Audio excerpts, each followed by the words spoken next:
ओम ब्रह्म सत्यम सर्वधार। आज एक प्रसंग पतिव्रता की महिमा को जाने। वास्तव में पतिव्रता कौन, तो आज एक प्रसंग से जाने कि आज संसार में असली पतिव्रता कौन है।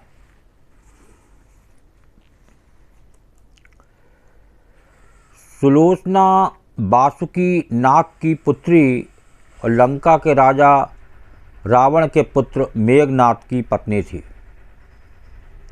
मेघनाद की पत्नी थी सुलोचना। लक्ष्मण के साथ हुए एक भयंकर युद्ध में मेघनाद का वध हुआ। ये प्रेमी जीव ने रामायण में देखी हो तो सुना होगा। उसके कटे हुए शीश को भगवान श्री राम के शिविर में लाया गया था।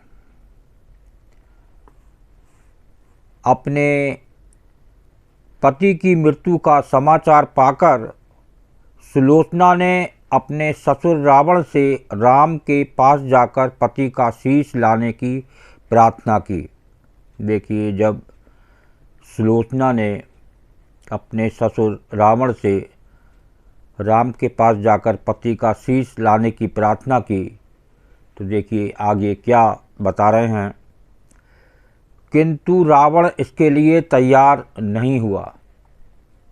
देखिए, रावण किसी कीमत पर तैयार नहीं हुआ सर लाने के लिए। और क्या संदेश देता है वो सुलोचना को।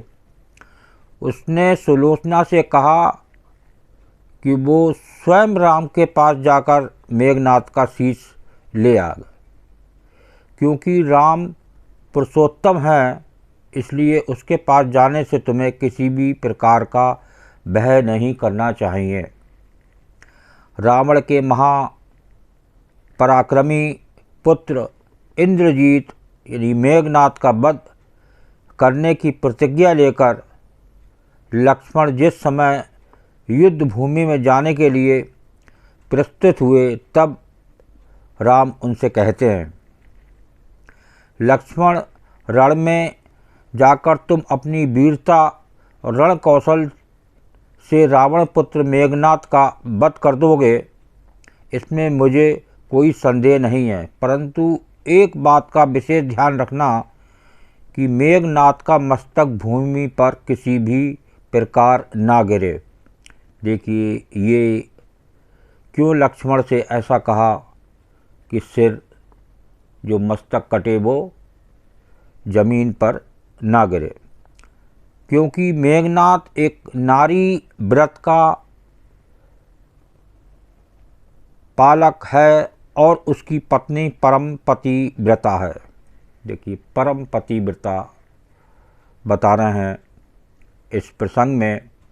ऐसी साध्वी के पति का मस्तक अगर पृथ्वी पर गिर पड़ा तो हमारी सारी सेना का ध्वंस हो जाएगा। देखिए, ऐसी होती थी पतिव्रता। और आज संसार में सब देख रहे होंगे कि कैसी हैं पतिव्रता। हमें युद्ध में विजय की आशा त्याग देनी पड़ेगी। लक्ष्मण अपनी सेना लेकर चल पड़े। समर भूमि में उन्होंने वैसा ही किया। युद्ध में अपने बाणों से उन्होंने मेघनाद का मस्तक उतार लिया, पर उसे पृथ्वी पर नहीं गिरने दिया। हनुमान उस मस्तक को रघुनंदन के पास ले आए। मेघनाद की दाहिनी भुजा आकाश में उड़ती हुई उसकी पत्नी सुलोचना के पास जाकर गिरी। सुलोचना चकित हो गई। दूसरे ही क्षण अत्यंत दुख से कातर होकर विलाप करने लगी, पर उसने भुजा को स्पर्श नहीं किया। देखिए, ऐसी होती थी पतिव्रता की भुजा गिरने पर भी उसको स्पर्श नहीं किया। उसने सोचा संभव है ये भुजा किसी अन्य व्यक्ति की हो। ऐसी दशा में पर पुरुष के स्पर्श का दोष मुझे लगेगा। निर्णय करने के लिए उसने भुजा से कहा, यदि तू मेरे स्वामी की भुजा है तो मेरे पतिव्रत की शक्ति से युद्ध का सारा वृत्तांत लिख दे। भुजा में दासी ने लेखनी पकड़ा दी। लेखनी ने लिख दिया, प्राण प्रिय, ये भुजा मेरी ही है।